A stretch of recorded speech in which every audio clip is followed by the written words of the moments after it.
So this video will go through subtopic 4.3, the carbon cycle. These are the list of expectations that we will cover in this video. So with the carbon cycle, one of the big expectations with this particular subtopic is that you will have to be able to draw your own carbon cycle. So the carbon cycle ultimately goes through the different forms of carbon through carbon dioxide or carbonate, as carbon cycles through the atmosphere, through the lithosphere, and the hydrosphere. So we can kind of think of everything starting with carbon dioxide in the atmosphere. So that carbon dioxide in the atmosphere can be removed from the atmosphere by the process of photosynthesis as plants start to fix CO2 into various polysaccharides and various sugars as well. That carbon can be passed on to various animals, especially primary consumers and the secondary and tertiary consumers as they feed on each other. Ultimately, this carbon can be returned through the atmosphere through the process of respiration. So the process of using that glucose that was generated, extracting the energy from it, and generating CO2 and water in the process. So those plants and animals at some point will die, under which they'll undergo decomposition, and those remains can be fossilized. But those remains can also, as they decompose, return carbon dioxide back to the atmosphere as well. Those fossils that are generated can ultimately be turned into fossil fuels, such as oil, coal, and gas. And those fossil fuels can be extracted and used in various processes and industries. Ultimately, they are burned and combusted to release that energy, and through that process of combustion, you have CO2 and H2O being released. And that CO2 returning back to the atmosphere in the form of carbon dioxide. CO2 from the atmosphere can also enter into the ocean, under which it will undergo a series of reactions and will sediment out in the form of calcium carbonate, which will be incorporated into the shells of various aquatic animals, or just deposited as limestone eventually. So in the carbon cycle, this is an example of the type of carbon cycle that you would be expected to draw, and the various aspects of what you would need to incorporate into your drawing of that carbon cycle. So there is a video that walks you through how to produce your own carbon cycle. That video can be found on the link below. Watch it to view the steps that are involved in creating that carbon cycle. So going through the different aspects of the carbon cycle, so as we saw in the previous diagram, the carbon does exist in many forms. So it can exist as an atmospheric gas in the form of CO2 and in the form of methane, that's CH4. It can be dissolved in aquatic systems, and then carbon can be used in living organisms, again, as to create organic compounds, which can then be used as a source of energy.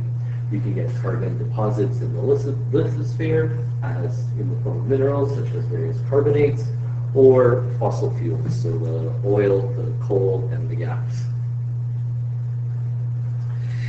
You can get carbon dioxide or carbon removed from the atmosphere, so these are generally referred to as carbon sinks. Anything that removes carbon dioxide and holds onto it is going to be referred to as a carbon sink. So the big carbon sources, or big carbon sinks, would be photosynthesis. So this is the process in which CO2 is fixed from the atmosphere and then converted into various carbohydrates, lipids, and other carbon compounds. Another big carbon sink is water, or our large bodies of water. So carbon dioxide can form It can combine with water to form carbonic acid, or hydrogen and hydrogen carbonate ions. Those hydrogen carbonate ions can then react to form limestone and sediment bed. So these can also be both absorbed by aquatic plants as their source of carbon. There is also a variety of ways in which carbon can be released into the atmosphere. These are referred to as carbon sources. So cell respiration is a big source of CO2, So as cell respiration occurs, CO2 is generated and then released out into the atmosphere. Methanogenesis is another process in which carbon can be generated. This process of methanogenesis creates methane and produces a waste product from anaerobic respiration. It is accomplished and performed by bacteria and archaeans. With methanogenesis, methane is released into the atmosphere, and that methane that gets released into the atmosphere can persist on average for about 12 years until it becomes oxidized to form CO2 and water. Another process of carbon sources is the formation of peat. When peat forms, it forms from organic matter that is not fully decomposed, as waterlogged soils tend to create anaerobic conditions. Those anaerobic conditions prevent that full decomposition of that organic matter. And you can get incomplete decomposition, so organic matter that does not completely decompose will be buried as sediment, and once compressed and heated for a very long period of time, it can then become a fossil fuel. And then another main source of carbon is combustion. So those fossil fuels, once they've been formed, can be extracted from the ground and then burned.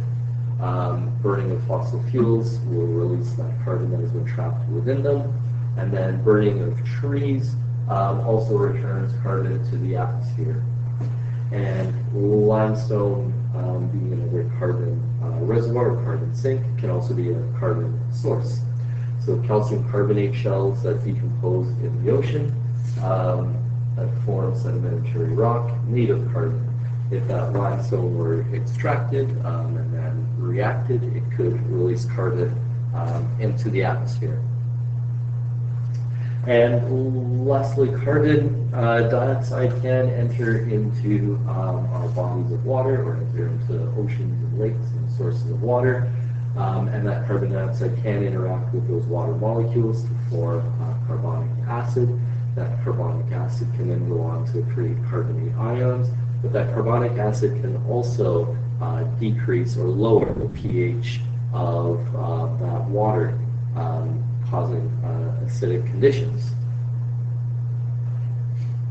So that is it for this video. The next step is to complete the Google form. This can be found on the Google slideshow.